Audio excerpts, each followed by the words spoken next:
दलित, शोषित, वंचित समाज को आरक्षण दिया।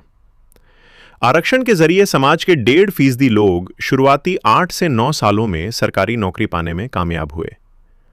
लेकिन अपने निधन से कुछ समय पहले बाबा साहेब अंबेडकर आगरा गए थे। वहां उन्होंने एक भाषण दिया।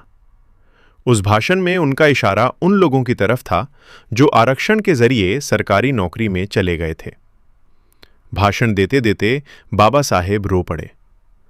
उन्होंने कहा कि जो लोग आरक्षण के जरिए दलित, शोषित, वंचित समाज से निकलकर मुख्य धारा यानी सरकारी नौकरी में चले गए हैं, अब वे क्लर्क, बाबू और अधिकारियों के वर्ग में चले गए हैं। लेकिन उन्होंने पीछे के लोगों से दूरी बना ली है, ठीक उसी तरह जैसे दूसरे समाज के लोगों ने उनसे दूरी बना रखी थी। बाबा साहेब ने 2 बड़ी चिंताएं व्यक्त की। दूसरी चिंता यह थी कि अगर यही दूरी बढ़ती रही तो हमारे ही समाज के लोग दूसरे क्लास के हो जाएंगे। वे उन्हीं के साथ उठते बैठते हैं, उन्हीं के साथ खाना खाते हैं और धीरे धीरे दलित समाज से उनकी दूरी बढ़ती जाती है।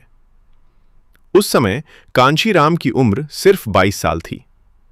इस घटना का असर देश के कितने लोगों पर पड़ा या नहीं पड़ा, ये तो पता नहीं, लेकिन मान्यवर कांशीराम पर इसका गहरा असर पड़ा। जब वे पुणे में नौकरी करने के लिए गए, तब उन्होंने बाबा साहेब अंबेडकर की बातों को याद किया। उसी समय महात्मा बुद्ध और अंबेडकर जयंती के मौके पर वहां की छुट्टी कैंसिल कर दी गई थी।